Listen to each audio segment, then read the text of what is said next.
Today's thing to cry about or bitch about is adult coloring books. Are you freaking kidding me? I'm like, no, there's adult coloring books. About a month later, somebody, I'm not going to mention their name, oh, look, I got adult coloring books for Christmas. You asked for adult coloring books for Christmas? How is it an adult coloring book, by the way? Isn't it just a coloring book? Like, what's making it adult? Is it more like detailed? Wouldn't that just be a detailed coloring book? A child could still do it. So now they've got people coloring in coloring books. Like, look at me, I'm Dave Welsh. I'm coloring the elephant purple because I like to be myself. It's gay. I almost couldn't believe it. I was like, this has got to be a joke. But it's not. Everywhere you go, parks, downtown Chicago, college campuses, etc., you get hideous, uninspiring, untalented, worthless, modern, whatever you call it, art. There used to be this beautiful sculpture on Roosevelt and 12th Street in Michigan on the corner in Grant Park of these, like, I don't know what they were. They were like angels or fairies or something like that, right? Done well. A good piece of art. And they were tall, too. They were like 15 feet in the air each. And the flowers, whatever those flowers were, like purple, yellows, pretty colors. But they grew on vines, and they grew up the artwork, because the artwork, was made out of thin pieces of metal, and there was all types of holes and, ways for these vine flowers, whatever they're called, to get a hold and climb up, and they were beautiful. You know what they replaced it with? 40 gray, or maybe like rusty-looking 20-foot tall, maybe 15-foot tall, 10-foot tall, bodies without heads. Like, they had arms and legs, or maybe they don't have arms and it's just feet and they're cut off at the torso or the neck, one or the other, I can't quite remember. And there's about 30 of them walking this, in every direction, and it's supposed to represent all the people walking downtown or something, but it is just disgusting. $20 million. Also, Picasso's in downtown Chicago. I'm not sure if there's one or two or three or however many, but there's one main one. It's in the Blues Brothers movie. And it's orange, and it looks like, to me, a baboon. Others say it looks like a dog. It's called a woman, but it's just disgusting. And then they've got another one that looks exactly like it, only it's more baboon looking. It looks like a disgusting baboon. It's horrible modern art. Picasso's horrible. I don't like any of his art. I don't know if they call that surrealism or what they call it, but it's trashism, uninspiring. And then you look at some of the beautiful marble art of Greece, of Rome, the marble statues. They're gorgeous. The architecture 2,000 years ago, 3,000 years ago, and them temples in Greece, and some of those temples in Rome, and all over the world. The art is impeccable. I mean, they literally made like fishnets that are all tangled up like a fisherman casts a net out of fish netted rope.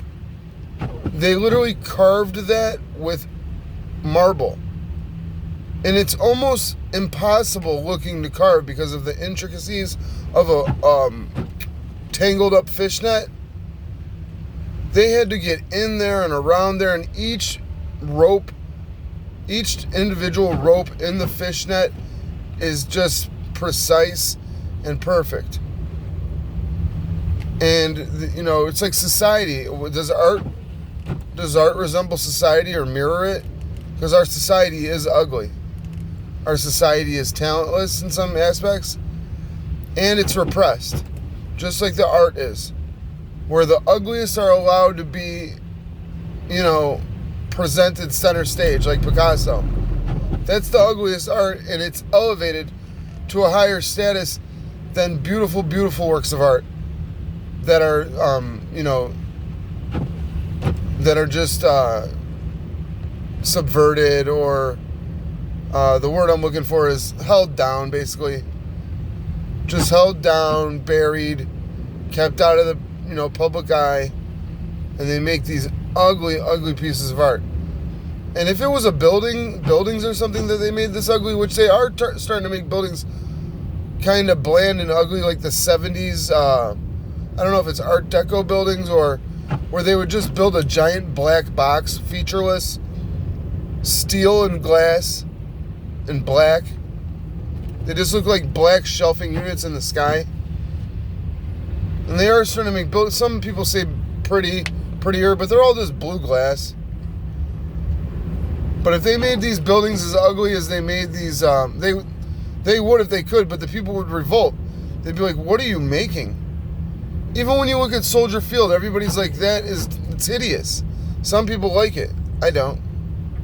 It looks like a nasty, ugly spaceship landed on Soldier Field and ruined a classical Roman Greco-looking facade with promenade, and with the pillars, and with the triangle that's always on top. I forgot what it's called. They've got flying buttresses downtown. They've got all sorts of beautiful masonry, ironwork on the Marshall Fields or the Macy's building. It's beautiful. And that was 100 years ago. And now you get these giant bland. Well, you're lucky if they're that blue glass, because it's a lot prettier. But it's just, it's a mirror to what our society is, uninspiring. There's no inspiration in these buildings to make a man, by itself. So you could be inspired to see the great things mankind can do. Now it's just, we've all been hammered. We're all being hammered into a mold. And if you don't fit that mold, the people have been trained to hammer each other now. We do it to ourselves down here on the ground floor. Your peers will hammer you if you get out of the mainstream narrative. If you start saying something that's true, and they know it's true, their brains malfunction. They're unable to hear truth without reacting the way they've been programmed. They've been programmed to react emotionally, in an emotional outburst, because you're not playing the game. And that's bullshit. Why do you think you're special and you get to sit here and say whatever you want and talk your truth, but they've never been allowed to? So they themselves police their peers' freedom of speech and police thought, because they've done a great job getting regular Americans to pretty much be like the KGB on each other and say, no, that's bigoted, or no, that's not the way to think, or no, you know what I mean? And they get emotional. They can't talk it through with you like grown men should and be able to go back and forth and make your points. It's just unbelievable to see these people when they are triggered. It's very, very bizarre behavior. And you would think people wouldn't be that triggered in 2020, but they still are, just as bad as they were in the 2015, 2010, 2005. It was all bad. I mean, you couldn't say obvious shit without people freaking out. So, yeah. Adult coloring books, folks. Why not take up painting? Why hasn't it become popular to sell painting kits and pursue painting instead of childlike, talentless deeds like coloring a coloring book? What the hell is that? It don't look right. A grown person in a coloring book with crayons, a grown person with a crayon box sitting there coloring with crayons. No, why don't you get a canvas and draw and take up the beautiful art, the beautiful artistic medium that is painting? There's so many cool techniques in the paints. It's like 3D. There's texture with painting. You can lay it on thick and give it texture. and make pretty little clouds and all that good stuff. So I digress. Another sign of the times. And we continue to dumb ourselves down. Because what fun would it be to always be like, damn, this is retarded. So a lot of us, what we do is we purposely have dumbed ourselves down. Because if we hadn't, we would never have any fun in this world. So that's why we do it. And that's why we act retarded sometimes. You know, it's unfortunate, but that's what it is with me. If I were just to look at everything for what it is all the time, I'd be miserable all the time. I wouldn't be able to goof around or have, smile. They say we smile to keep from crying. But everybody, God bless. And don't be a grown person coloring books. It doesn't look right. It's weird.